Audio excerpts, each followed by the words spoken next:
I'm Abby. I'm Annabelle. I'm Bree. I'm Erin. I'm Nicole. I'm Zadie. Welcome to Book Babes podcast, episode 2.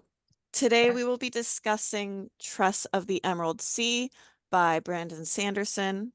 I have the synopsis here. I'll read that for you. The only life Tress has known on her island home in an emerald green ocean has been a simple one, with simple pleasures of collecting cups brought by sailors from faraway lands and listening to stories told by her friend Charlie. But when his father takes him on a voyage to find a bride and disaster strikes, Tress must stow away on a ship and seek the sorceress of the deadly midnight sea. Amid the spore oceans where pirates abound, can Tress leave her simple life behind and make her own place, sailing a sea where a single drop of water can mean instant death? I love that it gives absolutely nothing away about the water in that Right. synopsis. Yeah. It's Yeah, incredible. Who picked this? Because that seems pretty intense. That was you. I know. I'm Okay. Excuse my autism. I'm sorry. I genuinely thought you forgot. I was so confused. okay. I absolutely love this book. It was so Mhm. cozy for me, and it really gave Hitchhiker's Guide to the Galaxy mixed with like Princess Bride, which I'm pretty sure Princess Bride has been compared to in the reviews. Well, actually, he wrote it because he was reading Princess Bride to I don't remember if he was reading it or if his wife was reading it, but they were like talking about it and he was like, what if Buttercup, instead of sitting around and waiting, went to save Wesley? I love that. That's awesome. I get those vibes. Yeah. Yeah, definitely. But yeah, it's literally giving Hitchhiker's Guide to the Galaxy with the fourth wall breaks with the narrator and all Mhm. that, and just like, oh my god, I loved it so much. Yeah. Yeah. So the thing about Sanderson, have any of you guys read any of his other books? No. Okay, No. so this is your toe dip. This is a massive universe of books in which there are multiple planets, multiple cultures, lores, people that explore and go between. We got a tiny little taste here or there with like the sorceress ending up being like what she was, and Hoyd and what was his name? I can't remember what his name was. The zombie guy. Yeah, So Oh, the doctor. the doctor, Whatever yeah. his name Was it was. the thing He had a an weird O? Yeah, he did. Like a Um, U or something. I I'm don't gonna know. post the graph in general chat, but there is a graph for Sanderson books and where they fit in his universe, and it's huge. And I will say also, this book is short for Sanderson. This is around Really? half the length of typical Sanderson books. That's I have crazy. the first Mistborn trilogy behind me, and the first one of it, if you look at it because of how it's print and you put it up against Tress, it looks smaller, right? Right. This is a 600 and something page book. Oh, okay, pause. We haven't done any spoilers yet, right? No. Okay, there will be spoilers in this podcast. So if you haven't read the book yet and you don't want to be spoiled, go read it. Super Definitely good. go read it. Even if you want spoilers, go read it anyway. It's I really good. honestly, Highly I feel like because of how short the length is, it's a really good way to get like a taste of Sanderson without actually going so deep that like you have to know more in order to understand what's going on in this book. Like you'll perfectly understand without knowing other stuff about Sanderson. Yeah. Yeah, I watched this TikTok where like this girl's like, how do you start with reading Sanderson books? And like she's like, there's so many starting places. It depends on where you're at, like in reading, and just like go and went through them all. And I was like, oh my god, there's so My many. personal choice, I haven't read that many, but my personal choice would be Mistborn. It's got my favorite, like, I don't even know what the trope is actually called, but like middle-aged dad that never or middle-aged guy that never planned on being a dad becoming a surrogate father to like a child with special powers. It's one of those, and I really like it. And there's going to be a movie/TV series of it coming out. They've been working on it since before Right. COVID, and it is confirmed that it's still being worked on. So That's incredible. Yeah, I need to pick it up. I've been meaning to because it looks and sounds so good. yeah, I love Mistborn. Wait, but we need to get back to the book that we actually. Yes, I think this is my new favorite cozy fantasy book. Like, it's just so cozy. It's really adorable.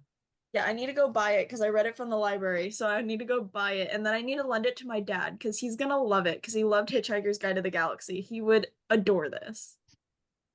Yeah. No, There it were a was honestly couple- weird how cozy it felt. Yeah. I didn't realize until around halfway through it. I was just like, wow, this feels like really cozy for some reason as I'm reading it. I did not notice that page until I was like 3/4 of the way through the book. I did The not know that artwork it was was beautiful. there. It is so pretty. I'm obsessed. I also love the Absolutely like obsessed. the cups just being on like the pages as well. Everything That's tying so back to sweet. the cups was so cute, and like it being a character quirk and her like picking up everything that has to do with someone drinking out of something. Every single Mhm. time someone was utilizing a cup, she would take note of the cup because it was Mhm. like her special interest. And Yep. So I also cute. really appreciated how her character kind of grew in that way where like she still liked the cups, but after she had a bigger world, she was like, okay, cool. Like that's still great, but I'm also interested in these other things too. Mhm. It wasn't like, I don't know. Yeah. Do you know what I mean? Like Mhm. And it wasn't like, oh, I can't believe I used to be so into cups. How weird is exactly. Like that? she still liked it and it was great, but also like I'm sailing a spore ocean. who? I've got Totally, other stuff going on. totally jumping ahead here. Oh yeah, we kind of didn't say that it wasn't an ocean. Oh Yeah. yeah. Sorry. Spores were great. I really loved We that. forgot that discussion point.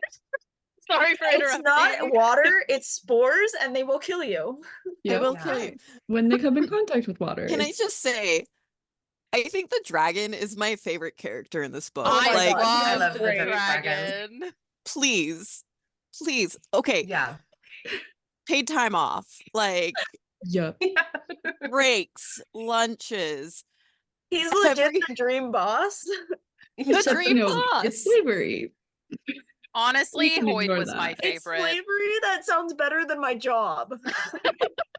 Yeah. Fair enough. Fair enough. Like, oh my I- God.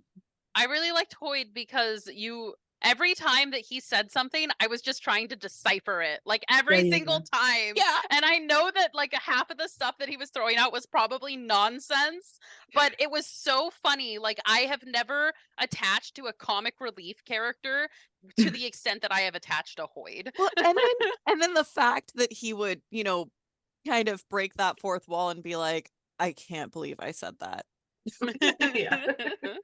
Be like, what was I thinking? Oh my God.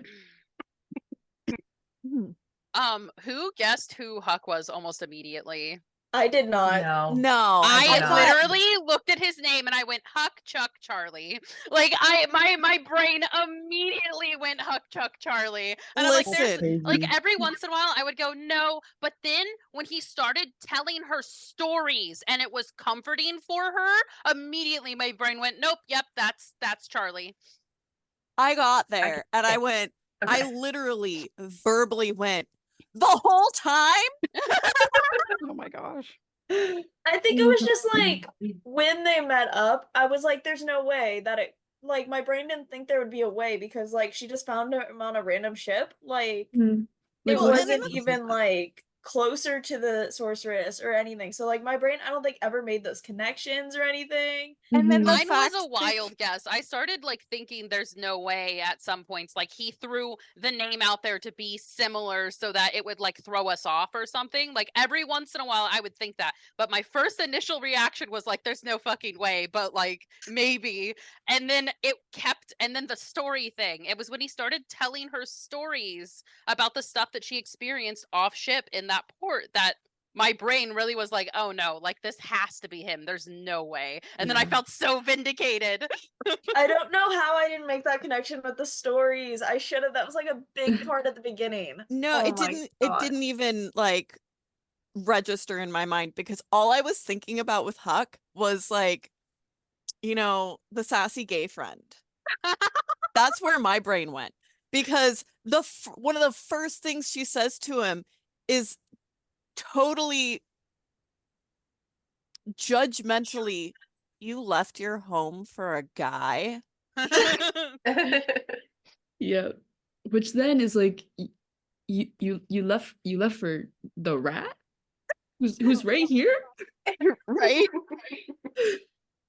See, I thought that eventually I just thought that maybe he was like a spy or something for the sorceress and that's it. Like he was just kind of Yeah. like the bad guy in like disguise and he was like leading her into a trap. That's what my only inclination about him was, besides like him just being a good rat like Disney princess pet, Yeah. was that he was the leading her into a trap or something. Yeah. That was the only, especially when they got closer and it was kind of like implying that he was with the sorceress. Mhm. See, if it So- wasn't for Sanders's emphasis on her being a completely ordinary person, there was a part of me that was like leaning towards like this really is her familiar and she's gonna like end up doing something like super badass with the spores. And she did do something super badass with the spores, but it wasn't too like it being Magic. like an innate magical sort of Yeah, thing. it wasn't because there was anything special about her. It was her. because she was Smart. a normal person who can learn things and be interested. She was just did willing it. to learn things and had the Yeah. gumption to get past her fear of spores and force herself into the situations that she needed to be in order to get to Charlie. Yeah, I was really that- afraid in the beginning that we were gonna have a not like other girls situation because like she Oh even my says that God. like she's so normal that she's actually not like other girls because she's so He's regular. And I so was like, oh past God. normal or whatever. Like, Yeah. oh my God, I almost set the book down. I was like, oh Yeah, I God. did set the book down. No, I was yeah. playing and I set the book down and did something else for 10 minutes. I was like, you can't be serious. Yeah.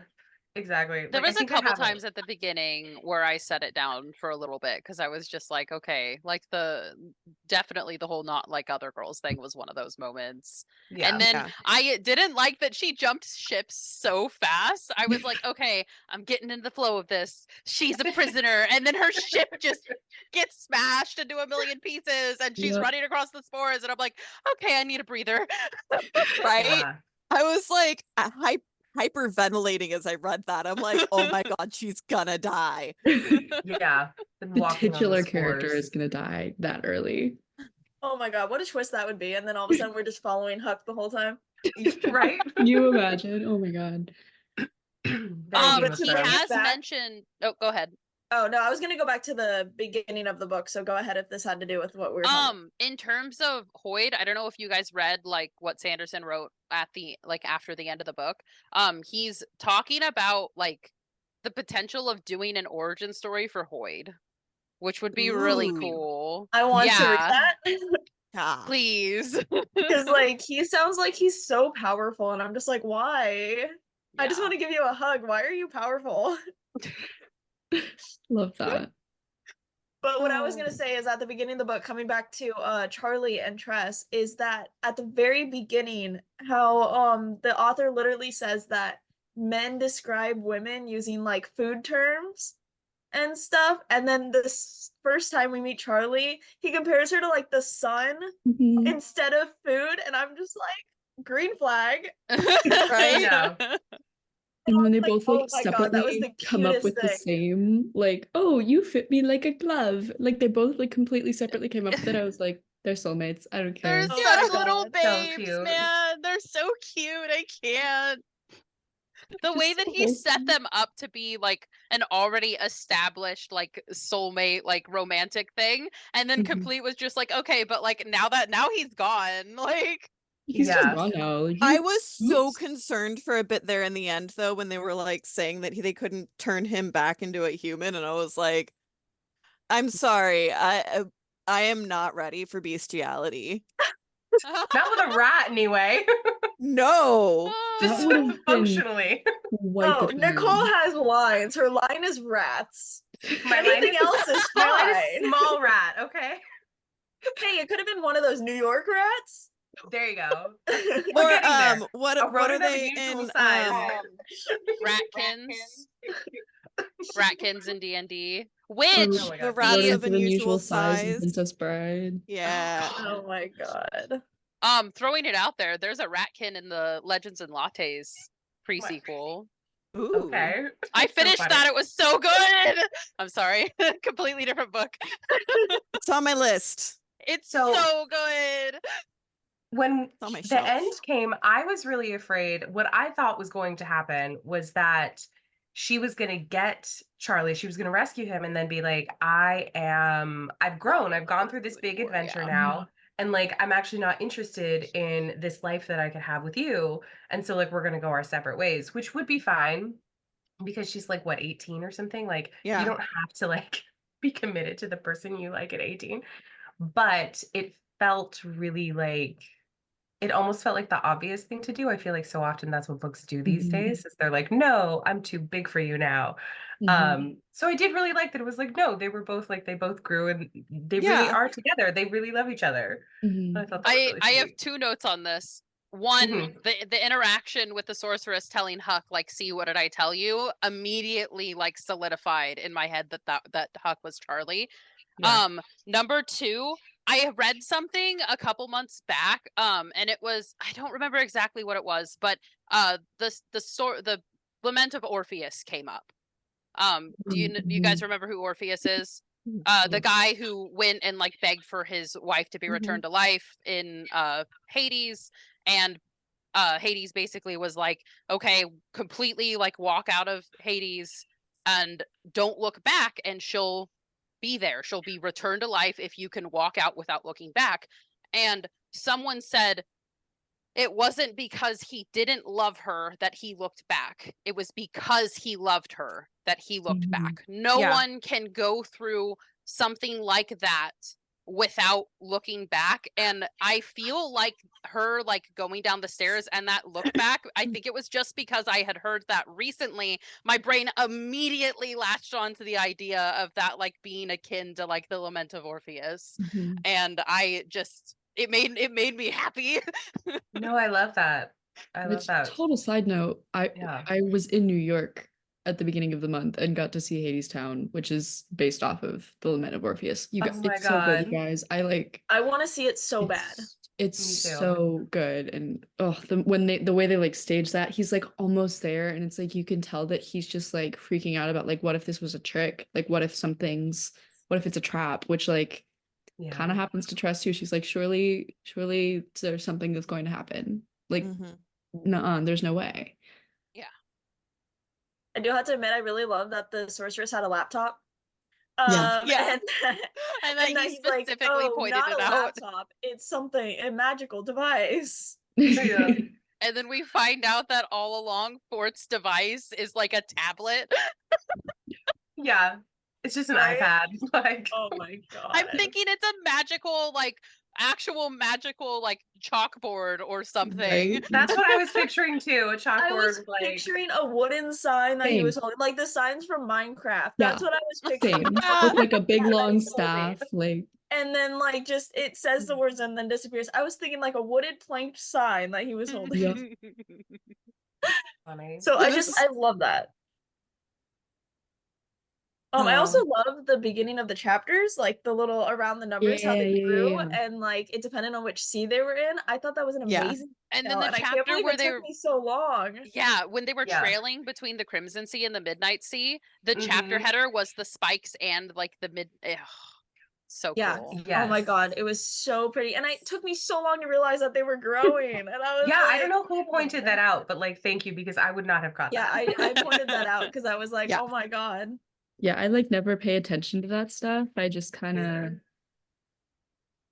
Yeah, when I noticed it, I literally was like, I swear to God, last chapter they were like 2 leaves. I was like, that's the last time I remember looking at this. Did you guys have like a favorite spore sea? Yep. Like just think the so. spores themselves? I think probably either the green spores, which was the leaves, or the black spores in the last sea. Yeah. Because depending on how you use the little guys, they could be pretty cool. Yeah. for sure. But I I do like how she definitely- used the leaves and stuff to like lift the boat or whatever. Yeah. Yeah, that was really I cool. want to know more because I liked the idea of them, but like Mhm. I would it would have been cool to see some of the other seas, but obviously we're not going to be able to. I think out of them, the Crimson was probably my favorite, only because picturing it visually, Mhm. like a blood moon just Yeah. raining spores down, essentially, like Yes. Mm-hmm. Yeah, that did sound really cool to like even just see like in person would be so creepy too. It's like the moon is bleeding and that's so cool. Right. And just Yeah. like the rain being like totally completely unpredictable and the way it moved, and it was like you could make it by complete chance, or you Yeah. could just like completely be screwed over. Yeah.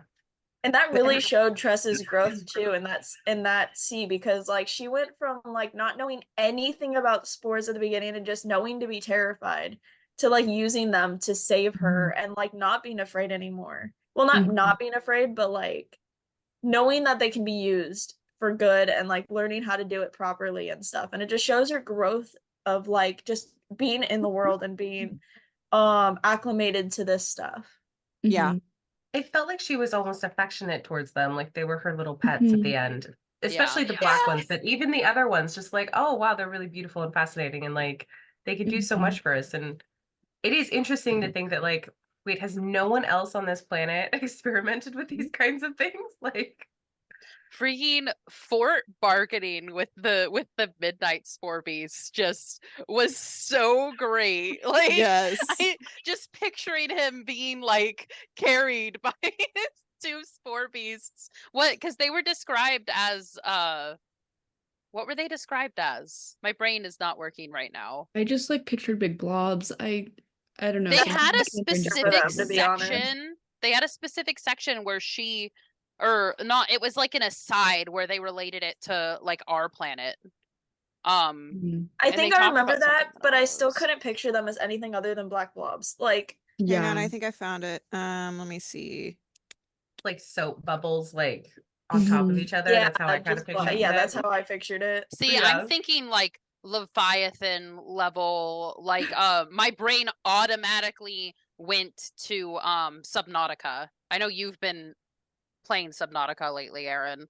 But they're like these giant sea leviathans, essentially. Mhm. That's what my brain went to.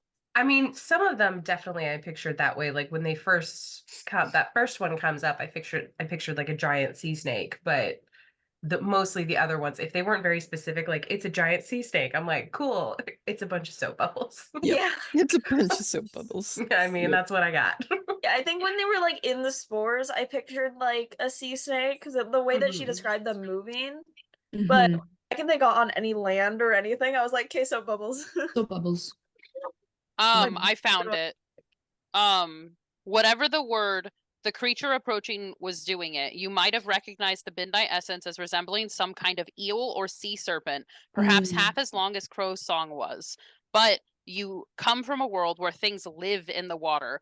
That idea was wholly alien to Tress, so she found the beast's movements unnatural, unnerving. A spine should not move in such a way, like a piece of string bending with supple contours. Mm. See, that I find kind of weird. Is there no real snakes in the world? Right?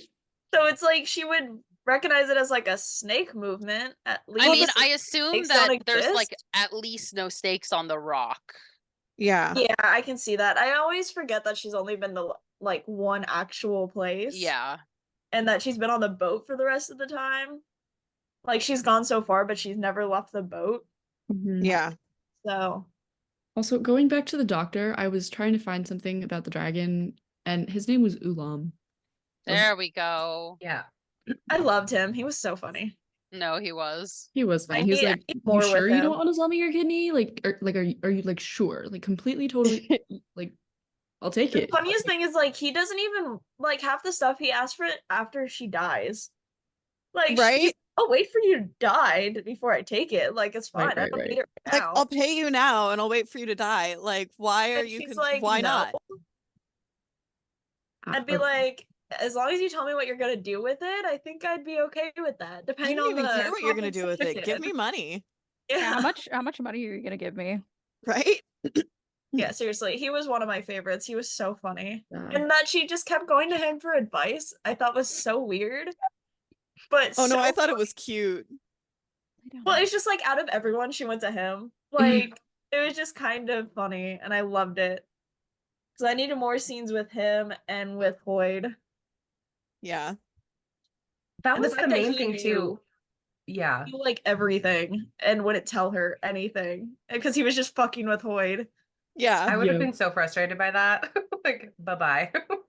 I want to read the book that he was making of all of Hoyd's like sayings that he was writing down. Oh my god, that would have been the funniest book.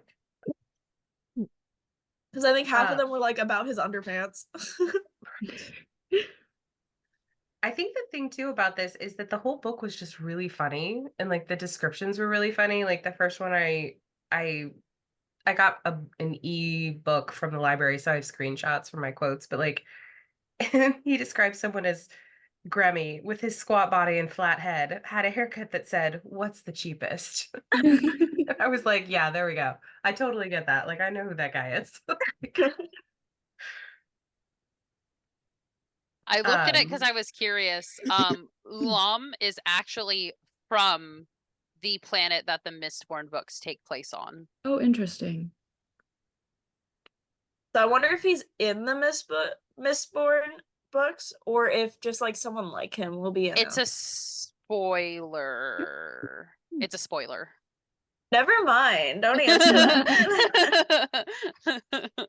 Yeah, no, I- Mistborn is definitely on one of my near lists. It's just like, I don't know, it's a commitment when it comes to like Brandon No, it Sanderson. is. So like it scares Yeah. me to go and actually pick up that book.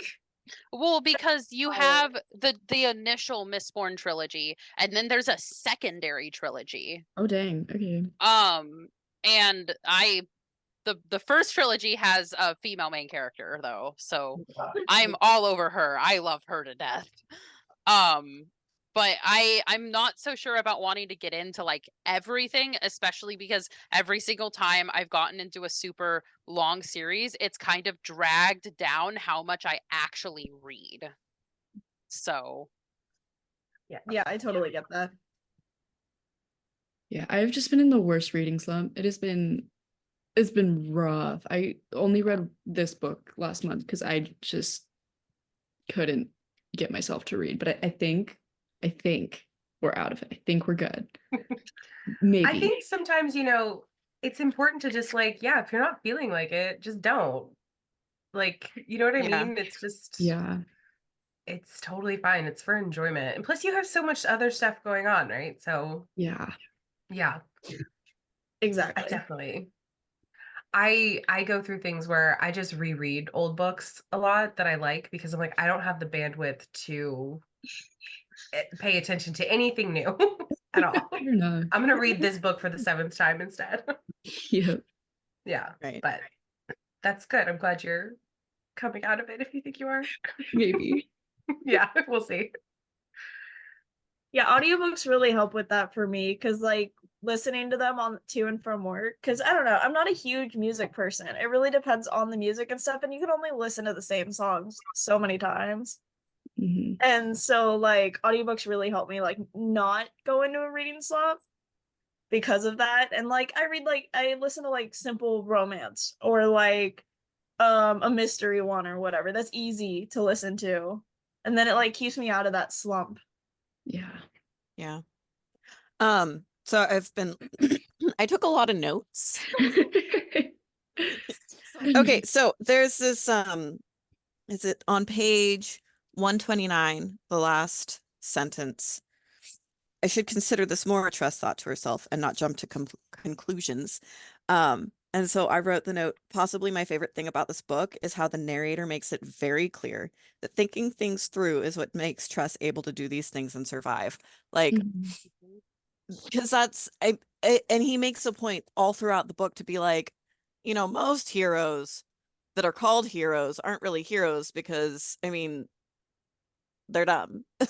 Like he's Yeah. like, possibly the smartest thing any hero has ever done was talk to her parents. Yeah. Like, Would survive in a horror movie. For sure. I feel like this would be a really good book to give your young adult niece and just be like, remember, just think things through. I Just- was thinking like a 13 to 15-year-old boy as well. yeah. Get him early. Here you go. Yeah, definitely, especially if like they like Princess Bride. Mhm. Mhm. Like this is a very good bedtime storybook too. Like for you to read your Mhm. kid to bed, like I can definitely see that. Yeah. So I think I'm gonna buy the book, and then when my niece comes and visits, I'm gonna read them that to bed when I see Yeah. them, and hopefully they like it. That's a good Hopefully they idea. can sit still long enough to listen to. Right. Yeah. So Because it was one not of the quite things that over. really got me, and this is end of book thing, the fact that they named their new ship the Two Cups Yes. killed me. So I cute. was so ecstatic. So cute. So So cute. fucking cute. I really Speaking of liked the two, sorry, go ahead. Oh, sorry. No, I was just gonna say that I really liked the whole arc of the pirates as well, and how Mhm.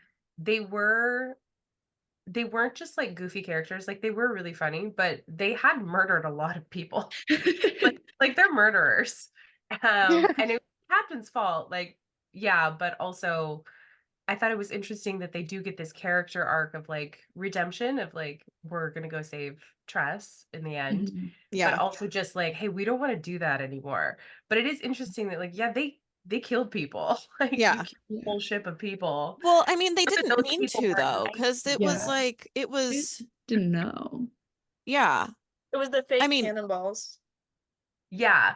No, it's true, but it's also it was just interesting where it's like, yeah, it's Yeah. not I think so often in these stories, I find that it's not as serious as the author wants you to think it is. Or I don't know, it's just like part of the story where they're like, this person is so mean, and you're like, okay, well, they're not that mean. Or they did this bad thing, and you're like, okay, but it's fine. Like you're a person, it's fine. And this one was like, yeah, you killed a bunch of people. Yeah. You did kill a side bunch of note, people. Like, I love how Tress is like, I know, I'll be the sprouter, and then immediately has to figure it out on the fly. Yeah. Like, what did you think was gonna happen? Yeah, yeah. She thought she could fake it and make it and at least get another week of like testing things, but no, it was Mhm. like the day after, if that. Yeah. I think she's the queen of fake it till you make it, and I love her for that. So Yeah. Right? relatable. Yeah. And then like the random things that Ulam offers her is just amazing. He's offering her a kidney here and he's all, this one will make your urine smell of lilacs. And I'm like, honestly, I'd probably do it just to see if it works. Like, I want my urine to smell like lilacs. I mean, in a world like that, I mean, it's kind of reasonable that that would be Girl, a why thing. not? Like, as long as I wasn't gonna die, I probably would be like, yeah, okay, Yep. why not test it? Like, Could be cool to see, you know, like exactly. Like, it's not like it's out of the realm of possibility in this world. It's just Mhm. yet another thing that like makes her seem really really normal, because a normal person would be really weirded out by someone like actively trying to swap some of your body parts out for their Right? spare ones, right? Yeah. So yet again, it's another like she's unnerved by this because it's a very normal thing to be unnerved about. Unnerved by it. Yeah. Yeah. Also, God, I'm just I loved this book so much. It's ridiculous, I know. But I love how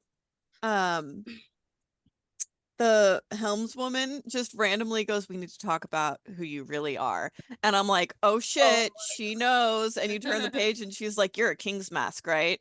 And then because Tress is trying to deny it, they all believe she is. Yeah, Yeah. yeah, yeah. That part was Just so funny. And the that fact that that Tress is whole like, I could just thing. tell them I am, and then they'll know that I'm not. But then she chooses not to like give them hope. Is like, oh, Mhm. that's really sweet. I Mhm. and to what extent was her being like, "Oh, I'm not going to tell them. I'm not going to tell them that I am to make them realize that I'm not." So they have hope. How much of it is that, and how much of it is actually her not wanting to lie? And Yeah. that statement would have been a lie. Yeah, it's a contradictory thing. Because like she lies to Crow, and like that's I'm pretty sure that's the only lie that she really tells throughout the entire book is the lies that she tells to Crow. Anyone that she actually values, she's she's a straight shooter with, which is like really big in terms of her character. Even her parents were like talking about how I'm not going to use the right word, how like prudent she is. Yeah. How her like stowing away on a ship is like it makes the most sense for her to do at this point, because the type of person that she is someone who is like a straight shooter essentially. Yeah. Well, and I love that her parents are the kind of people that like, because of who they are, like he just has to go down to the pub and sit there for half an hour and the whole plan comes together. We're like, yeah, you're right. We will help you. Like, we know what you need. We know why you're here. We know why you're here. It was adorable. No, that was really good. Everyone just knew. Yeah. They're like, all right. That's such a good like, because there's like really good dad characters like in me. There's plenty of them. And there's plenty of good like stoic ones, but he wrote Tress's dad so uniquely just in that like one little section that it's a character that I'm going to think about for a long time. When I'm thinking of just like dad characters, I'm gonna think about that scene and how everything was just hashed out and solved in a couple of darts rounds essentially, without him even really speaking at all. It basically doesn't it even say like not a word was spoken, that like just intuitively they like he never like so actually asked, they just like did. This is But it's like something that because has he to did get so done. much for them in the past that it's like favors that he's just, you know, bringing them in. He's like, remember when I did that for you? But I also really loved about her parents is like she took it upon herself to take care of the family, right? And so like so many of these books have it be like the parents are absent or, you know, depressed or dead. And so it becomes the oldest daughter's job to take care of the family. In this one, it was more like she chose to do these things. And when she's like, you know, talking to her parents about, I think I'm gonna go find him, they're like, good, finally do something for yourself. Yeah. Like, you don't have to take care of us. Go take care of you. Oh my God, can you imagine? Right? Oh, yeah. Her mom running down to the docks at the end when she pulls up and yeah. So and then they all go together. Who's like, yes, that is what should happen. Yes. Right? Exactly. Not, oh, well, you have to come home now. Yeah. Well, the and even Baroness like divorcing the Baron and everything. It's just like, no, you basically gave my son a death sentence. Why would I why would I stay with you? And that's such a mom thing to do. Like, no, it is. I wonder if Charlie ever went to go see his mom. Like, I could just picture them like going to wherever his mom is and going to visit, and it being like something super like sweet and well, I mean, that's kind of the vibe that I got in the end there. Yeah, was that they went and visited the letter her. that they had dropped off for like the dad, it had like her stuff in it, and I'm pretty sure they don't have like the messengers and stuff. So I'm pretty sure that they probably picked up the mom, took her somewhere, and then brought the letter back. That makes sense. I don't know why I didn't something catch like that. Either she left first, they took her, whatever, but they definitely brought a letter from her back. Yeah. So they definitely they went to the king. Maybe she's somewhere around where the king is now or something. Oh, maybe, yeah.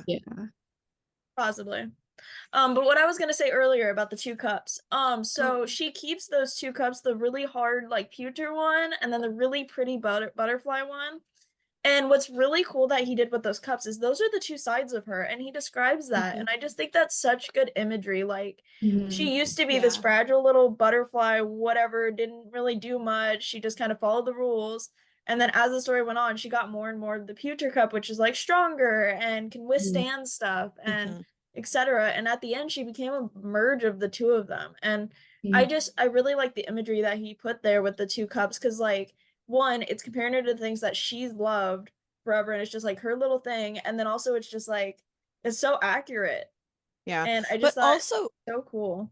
Her thoughts about the butterfly cup too, I thought were really cool, Mhm. because it's like, it kind of gave a visual representation of the change in her, because at first she was like, it's really pretty, but why would a butterfly want to be Yeah. flying over the spores? Like, that's dangerous. The butterfly then- is in danger versus the butterfly is free. Yeah, exactly. And so at the end she's like, oh no, I'm the butterfly. Like, look at this. It's And I'm beautiful. free, yeah. Yeah, I just It's such an his on the cups. nose thing for them to have put the imagery like so far into our face like that, but it was Mhm. done so effectively because it was the main character's like belongings, Mm-hmm. that it just felt more subtle even though it was right in our face. Mhm. No, he did really good with the imagery with those cups, like throughout the entire series or this book. Yeah. Yeah, for sure. I Um, think something else that was important with this book is the possibility of the unreliable narrator.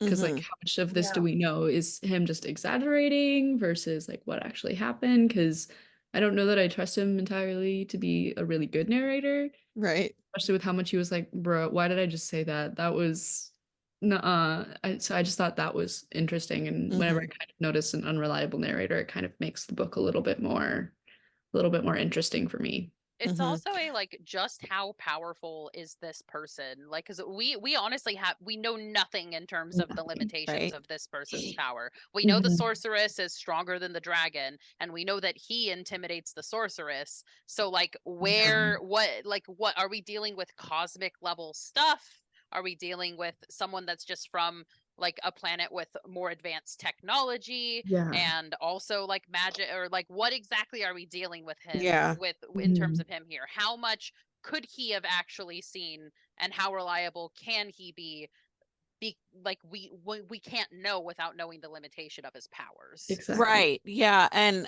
one of the things that kept crossing my mind while I was reading it was like, how does he know what she was thinking in that moment? If, Mhm. because he's narrating it, Right. telling her story. So if this was all like all the stuff that happened before she met him, how does he know that? Mhm. Right. Yeah, and like with the stuff that happened before she met him, and then like all the stuff like with the dragon or whatever where he wasn't Yeah. there. It's like Mhm. either she was telling him this afterward, and so this is him like recounting everything. So even then it's unreliable, because how well can you really remember everything? Yeah. And then or just somehow he's either making it up, or he's just piecing things together from what she said, etc. But like either way, all of it could be really unreliable when you think about it that way. Yeah. Yeah. But I think he's ultra powerful because he says that he's been to multiple different worlds throughout the book. Like it's not like from just one. He's Yeah. definitely brought up like a couple that he's been to, or at least described a couple of them. So we know that he travels through space and time, or whatever the worlds are connected by. Yeah. So like he's definitely like, can you imagine if he's just from Earth and the most powerful thing? He just has like an atom bomb or something, and that's why he's intimidating everyone. Uh-huh. He just like has a nuclear bomb Oh my god. That or would like be a the gun or twist. something, and he's like, yeah, I'm ultra Just has powerful. a Here's nuke. my bazooka. Right. I love that. But that does make me wonder, like the tablets and the laptops, are they coming from our world? Like, is our world connected in some way to Brandon Sanderson's worlds, do you think? Like, or is there just like an Earth that he made up or whatever that all this stuff is coming Well, from? and Which I also think like probably. Go part ahead. of me kind of wonders if Hoyd isn't a self-insert. Oh. Yeah, no, yeah. Which would make Honestly, sense. yeah, he could be. Mm-hmm. At least like some extrapolation of a self-insert. Like, Right. I'm sure with how many Mhm. books Sanderson has read, he didn't just like blatantly put a self-insert in, but I Yeah. could see it as him like tapping into some of his like author narration stuff to Yeah. like really Mhm. bring the character to life in terms of that way, and to make the narrative work the way that it does. I could Yeah. definitely see it as like some aspects of a self-insert for sure. For sure. which I haven't read enough of his stuff, so I wouldn't really know about his style. self-inserting. This makes me want to read more, but also like you guys saw the graph, right? Yeah, This it's graph was made terrifying. 3 years ago. It's scary. And it's probably bigger now. Yeah. It's Yeah. scary. I was gonna say Tress isn't on there, so like, Yeah, Tress is not on Yeah, it. yeah. 3 years ago. And there's also lists of other possible projects on it. hmm And didn't he like write 14 of his books during COVID? That's crazy. I didn't That's know actually about that. wild.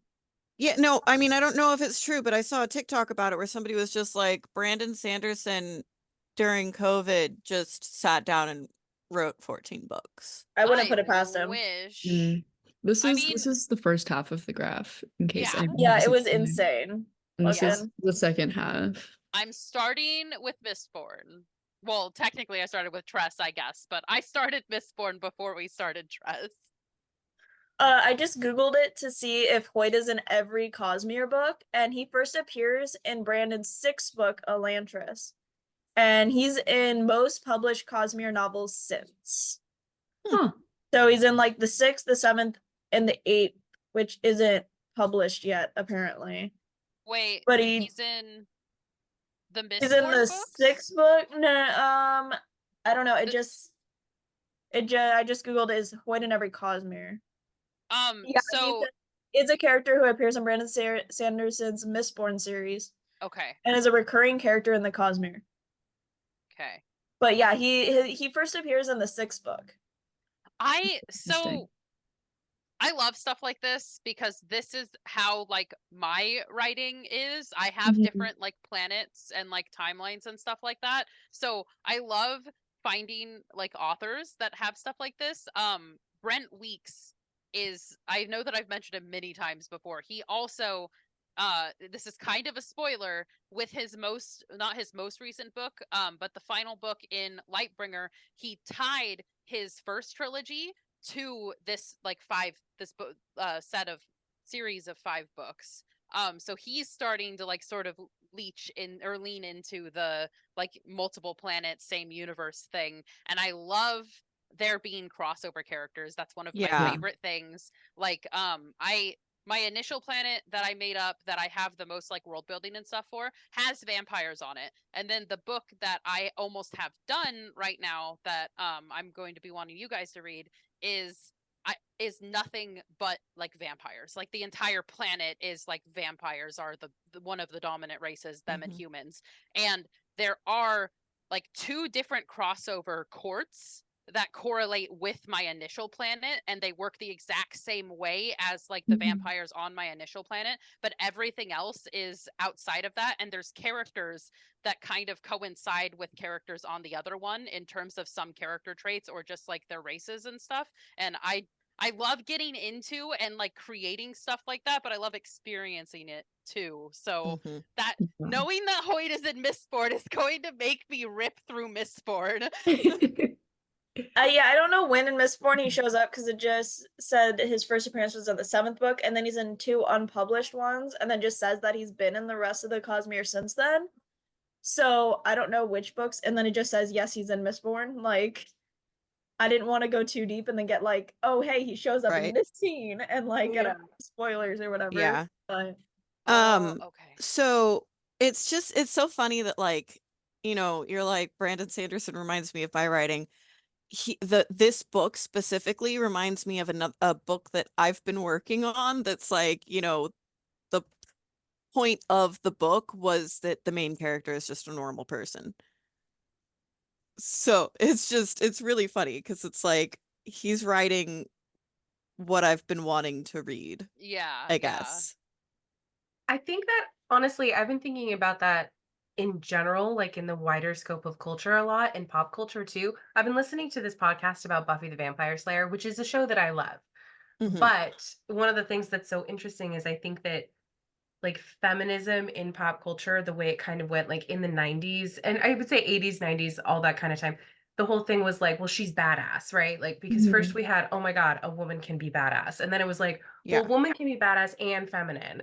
And then Yeah. it was like, I feel like now, hopefully a little bit, like she can be, but hopefully we're sort of moving on to be, but you don't have to be. You don't Yeah. have to be Sarah Right. Connor in order to be like an Interesting. important Yeah. person. Yeah. You Yeah. can just be a person, which is another thing I loved about this book. She's not the chosen one. She's just like, oh shit, I have to figure this out. And then she does. Yeah. That's fantastic. Mhm. Well, it's Um, just relating to that, it's just like the first and one of the best written female characters in existence in sci-fi is considered to be Ellen Ripley. And Ellen Ripley, the role was written to be a male. yeah. So it goes back to they were like, everyone loved Ellen Ripley for how she was written, and then they had Buffy and like all of like the super badass special women, but it's like we never needed to like be to Right. feel like the chosen one. Like Yeah, we it's just like need to be written like everyone else and to be like treated as normal regardless of yeah. anything. I mean, like, not to be that person that relates everything back to Stargate, but I knew that was coming.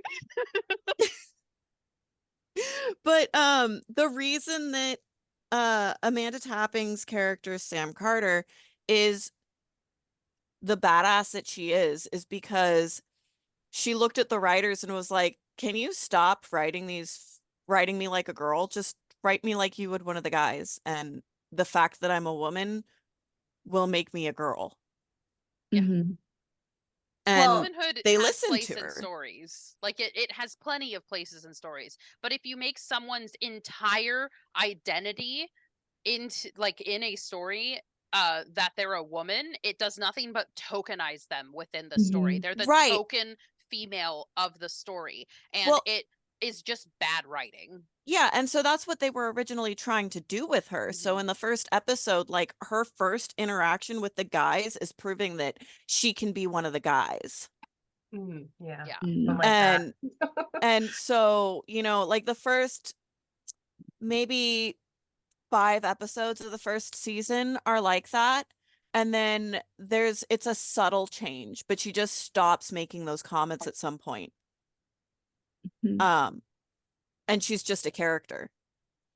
And that was her finally getting up the guts to be like, you know, girls don't talk like this. Have you ever tried talking to one? Right? Like, Have you ever I mean, tried? Oh. I want women characters who are not like one of the guys, but like, you know, they're just doing their things and maybe they have more masculine roles or whatever. Yeah. Right. You know what I'm saying? But I also want ones like Buffy or like the best version of Buffy, who's like, yeah, she is feminine, she does like dresses, but she's also a superhero. And then I Mhm. also want some of my favorite books are like, you know, it's a fantasy world, but she's not really good with swords. She hasn't been like doing that kind of thing. She's really into court politics, or she's actually just like not into that at all. And she's just trying to survive. Like all of Right. those things are important. It doesn't She have to be just just like wants to one live No, thing. her yeah. life. And I Mm. think so often like the wider culture has been like even It within hyper Buffy. focuses on the one thing that like they think women Mhm. want. And it's like Exactly.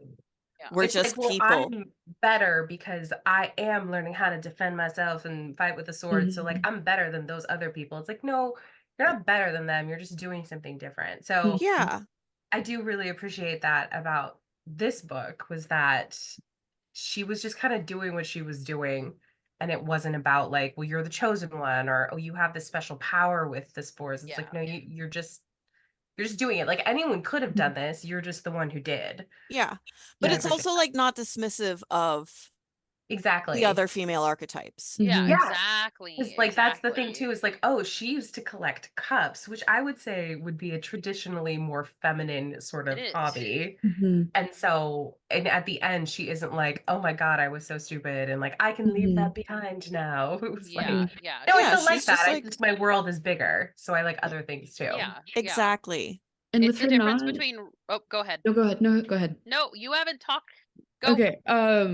And I think with her not being the chosen one, it makes everything she's doing more intentional and like more important because she Yeah. doesn't have to. She could just turn around. She's like, no, like I want to help these people.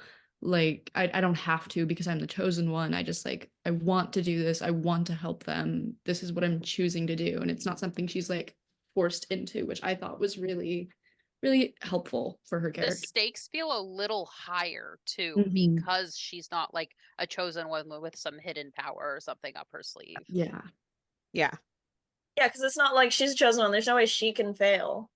Mhm. Like type because like it's fated for her to do and like she was like Abby was saying, she literally had the opportunity to leave.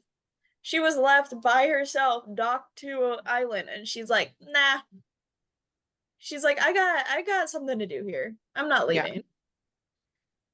And like that was her original plan too. Like she set it up so she could. Mhm. Right. Yeah.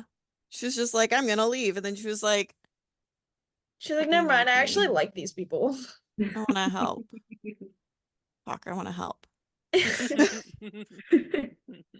I really liked they were called the Dougs, right? Yeah. Yes, Other I knew people- them when they funny. were That was really Dougs. Oh funny. my god, I loved that. How he's like, yeah, well, all the important people will get names. Everyone else, Dougs. Yeah. Which Those was And then, are but Doug. I also The love end of the- how he called them the Dougs and then was like later like, but I mean, that doesn't mean they're not important. They're just not important to the story. They're still Mhm. important. Like this guy Yeah. that died, he had a sister Yeah. on the ship and he had a family and he had people that he cared about and people Mhm. cared about him. He's not just some random Doug.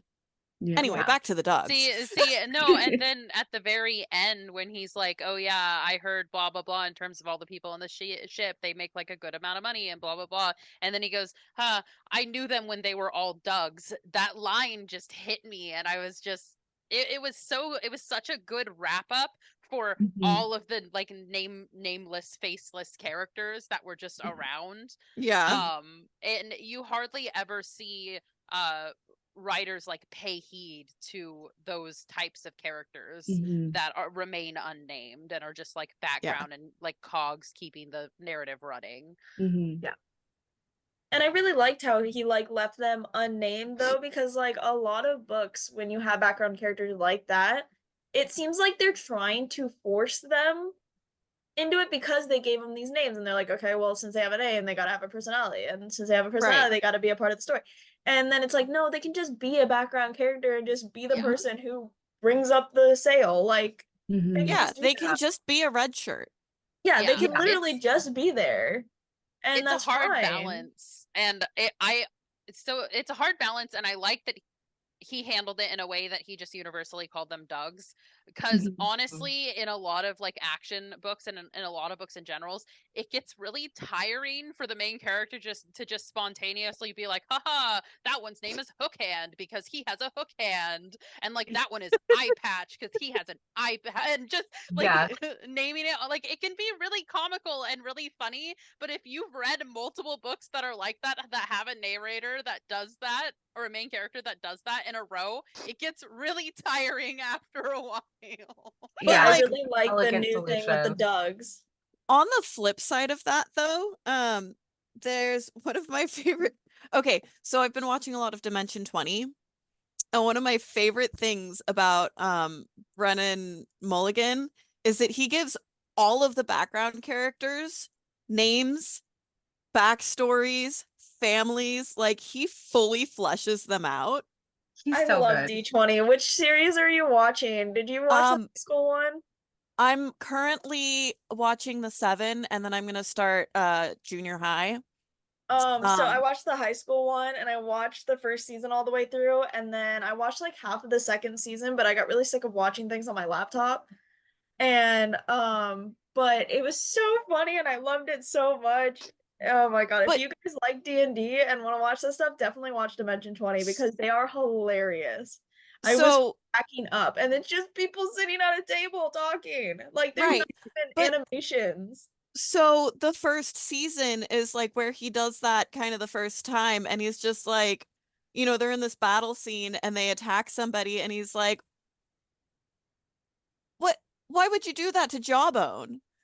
And they're like, I'm sorry, he has a name. And he's like, all of them have names. And then he just starts naming them off and telling them their backstories. And I'm like, this is amazing. I want to see that happen in a book. Like,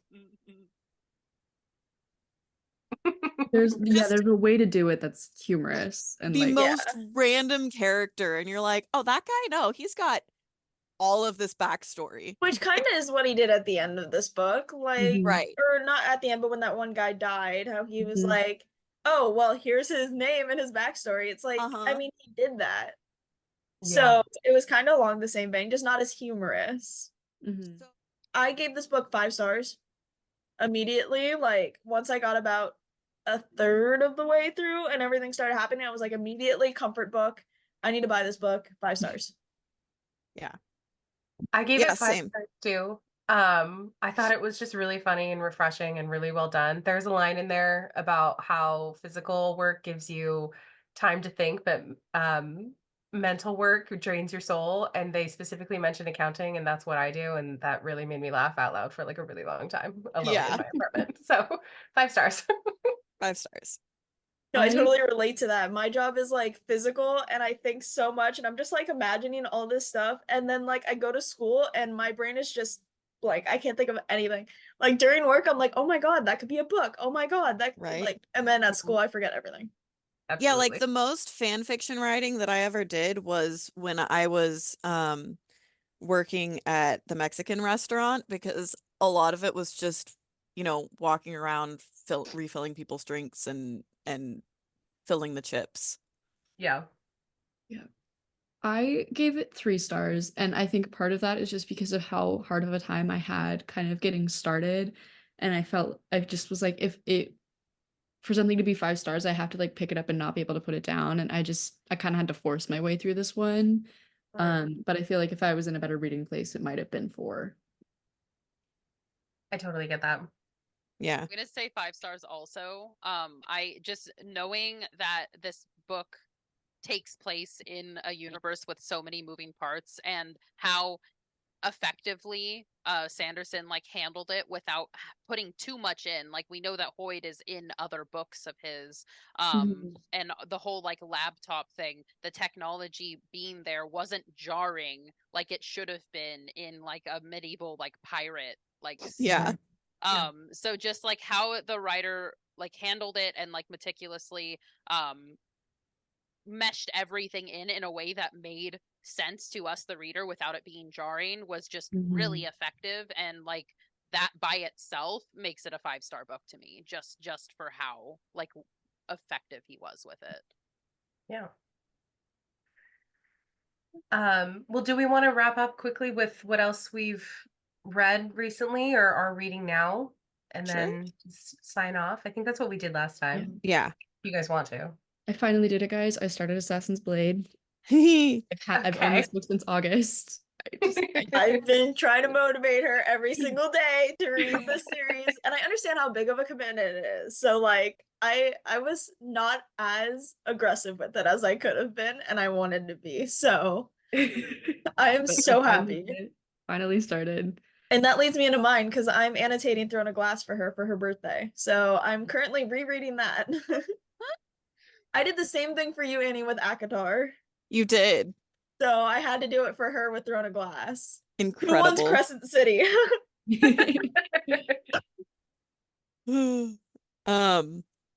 I just finished gosh, I've been listening to mostly audiobooks lately because I've been busy. But I listened to Lessons in Chemistry finally. I've heard such That good was things. really good. Like I did not expect that to be what it was, and I thought it was just a rom-com. And No, so my when understanding is it's kind of devastating. That's yeah, not but rom, it's it's part of the rom-com. phenomenal. Love that book. Very feminism centered. Neurodivergent main character, obviously. And then I just finished Serpent and Dove. It took me like 2 days to read. So that Did was you a quick enjoy one. it? Like it? I loved it. So I had taken a while to finish the book that I read before, which was The Insatiable Volt Sisters, which was really good, but it was just such a dense read. And so Steve was like, "Why don't you just read something you know you'll enjoy?" So I was like, "Okay, what's one of the books that Bree recommended me?" Yeah, Serpent and Dove was pretty good. It's your basic like enemies to lovers, and I think I read like 2 before that, so I was like kind of on the downhill of wanting that. So I think I would like it more if I reread it like now or something. But I definitely it was like that it's a good book. It's not great, but it's a good book. It's It very rem- like cliche, I guess. yeah. But I It read the reminded whole me series. it reminded me a lot of the Grave Mercy series, which is a series of female assassins that take place in like whatever Queen Victoria era, I think. Um and so it was just like that kind of vibe, and I was looking for that for sure. So I very much enjoyed it. Okay, Sadie Uh, or Aaron, what have you guys been reading?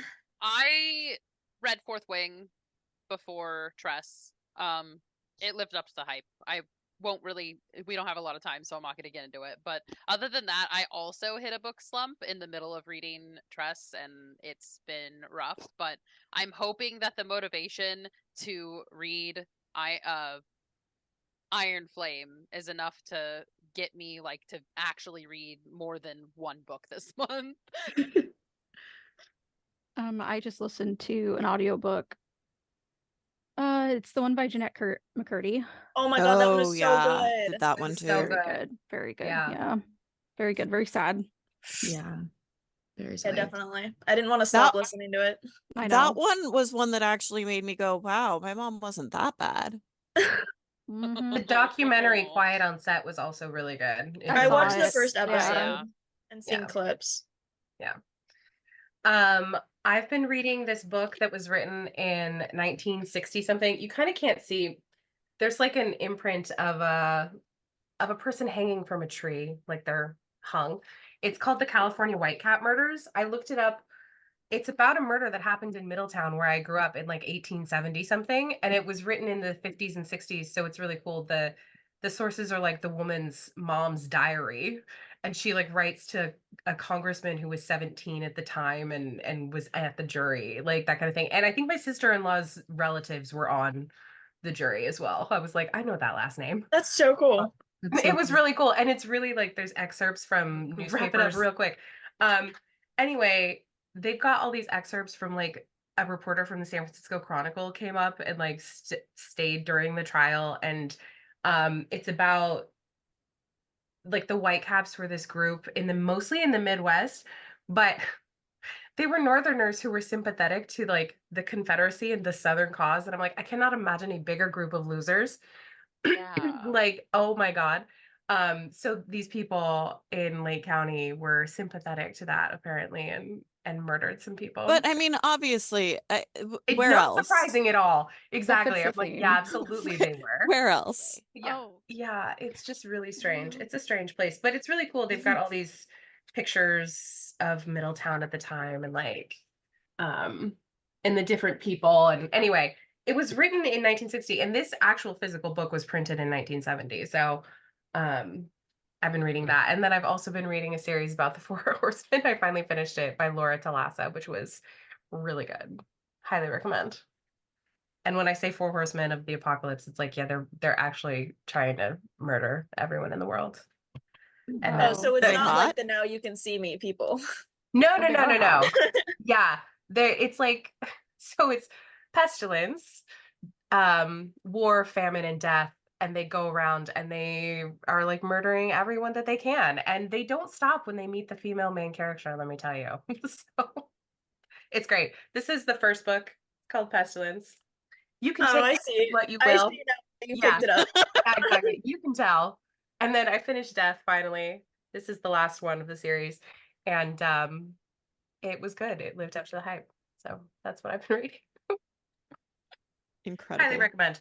It's been odd though because like I read another book by that same author, and it was, I mean, no shade or anything to her, but it was not the same quality at all. It was like a Wattpad, my family sold me to One Direction to pay off their debts level of writing. I was just like, what is happening? Because this other series is so good and well thought out, and like then this other thing was like, what is going on? So anyway, My I'm all friend saw this confused. TikTok that was like, what if like book tropes were reversed and I one of was them just was like thinking that. One Direction, like you buy One Direction to pay off their debts, Right. but Or like the like I inside sell joke One for our Direction to my friends. mom. Yeah, Yeah. now it's like an inside joke with my friends of too many beds. Oh yeah. So funny. Many Like beds. we walked by like God. a mattress firm and we were like, that's too many beds right there. Like you have to decide, you're like locked in there overnight and you have to figure out where to sleep. Like God, it's Tragic. just so funny. Hysterical. You know, on the note of Lake County being questionable, Mm. there was this my coworkers and I were looking up to see if there was like any slogans for Lake County. I know a slogan that's a local slogan, but not like Yeah, same. an official. Yeah. Arrive on vacation, leave on probation or something. Yes. That's the one I've always heard. Yeah. But apparently Kelseyville used to be named Uncle Sam Town, which I Kelseyville? hate. Yep, which I hate. That's okay. Out of all That's of the so Lake County funny. towns, Kelseyville? Uncle Sam Town. I did That's see there's there was a petition that was going on. It was in the Press Democrat that they're trying to rename Kelseyville because As they Kelsey was should. such a piece of shit. Like, Yep. absolutely. Yep. Mm-hmm. It's gone to the board, and the board that decides these things, so it might be renamed Canocti soon. That's cool. I kind of wanted Pear Town, but go off. Whatever. Peartown would have been fantastic. I love that. Yeah. Actually, that's way better. That's And then what you I'm have the saying. Peartown Pear Festival. Exactly. Stay I on mean, the theme fact with the that we don't pears. have like a Canocti town is crazy when like literally there's Canocti. Yeah. Yeah. Well, I So know there's a get that. Canocti school district, so a lot of people Yeah. who were like, Mhm. "No, don't rename it," were like, "It'll be confusing," and it's like, I mean, It's it's not. as confusing as Lakeport High School being in like Lower Lake or whatever. yeah, it's, So that always confused me. I was like, but you're in Lower Lake? What? yeah, Or wherever they are, and then there's a Lower Lake High School too, and I'm just like, who are you guys? Where are you? We don't know what's going on. ever. No. no, definitely not. So join us next month for Bunny by Mona Odd. Awad? I think it's a wad, but I'm not positive. Yeah, I have no idea. We should Well, find it's written out. there. Right? We'll figure out how it's pronounced. Yeah. And Okay. thank you for watching Book Babes. Bye. Bye. Bye. Bye, guys.